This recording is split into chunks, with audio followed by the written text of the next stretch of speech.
Hello বন্ধুরা, welcome back to my channel. দেখো সকালবেলা এখানে আজকে পুজো দিতে দিতে ব্লগটা শুরু করছি, একটা ছোটো মিনি ব্লগ। দেখো এটা হোলির সকালবেলা পুজো দিয়ে শুরু করছি, কারণ পূর্ণিমা তো বেশিক্ষণ থাকবে না আজকে, ওই জন্য তাড়াতাড়ি পুজোটা দিয়ে নিলাম। চানও করে নিয়েছি, কারণ চান না করে তো আর পুজো দিতে পারি না, সেই জন্য চানটা আগে করে নিয়েছি। দেখো ঠাকুরকে আবিরও দিয়ে দিয়েছি আগে, কারণ ঠাকুরকে দেওয়ার পরে তারপর সবাইকে দেবো, বাড়ির সবাইকেই। এখানে দেখো আমার ছোট্ট একটা ছাদ, যেখানে অল্প কিছু গাছ আছে কিন্তু যত্ন নেওয়া হয় না। ছোট বেবি আছে বাড়িতে, ওই জন্য যত্ন বেশি নেওয়া হয় না, কারণ বেবি থাকলে প্রচণ্ড কষ্ট, প্রচণ্ড চাপ, ওই জন্য আমি পারি না। দেখো এখানে জামা কাপড়গুলো ধুয়ে নিয়েছিলাম, সেগুলো একটু মেলে দিলাম।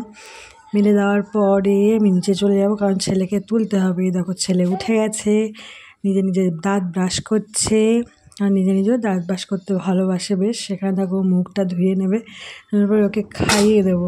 যে মুখ ধুয়েছে উনি,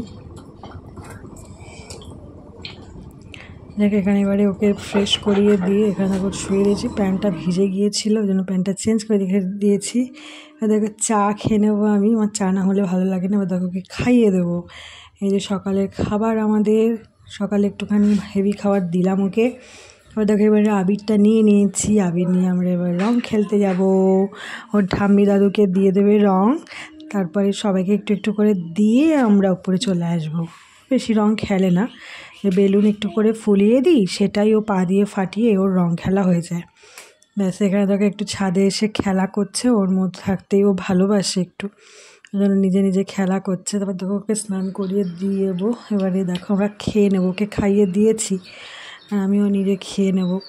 ও আর আমি একসাথেই খেয়ে নিই, কারণ তাহলে সময়টা অনেকটা সেভ হয়। এবার দেখো আমি খেয়ে নিচ্ছি, খেয়ে নিয়ে একটু শোবো, কারণ ওকে নিয়ে না শুলেও ঘুমায় না, আর দুপুরবেলা না ঘুমালে না সন্ধ্যাবেলা ঘুমিয়ে পড়ে, ওই জন্য একটুখানি তাড়াতাড়ি ওকে খাইয়ে দিয়েছি। আবার দেখো এখানে সন্ধ্যাবেলা আমরা এখানে হোলি স্পেশাল খাবার নিয়ে বসে পড়েছিলাম। স্যালাড, পেঁয়াজ দিয়ে পকোড়া খেয়ে নিয়েছিলাম। তারপর দেখো রাতের খাবারে চলে যাব, কারণ রাতের খাবারটা লেট করব না। রাতে আমাকে রুটি বানাতে হবে আর চিকেন বানাতে হবে, ওই জন্য।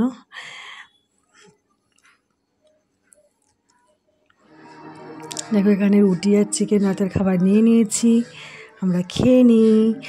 তোমরা কী কী খেলে কমেন্ট করে বলো। তো টাটা।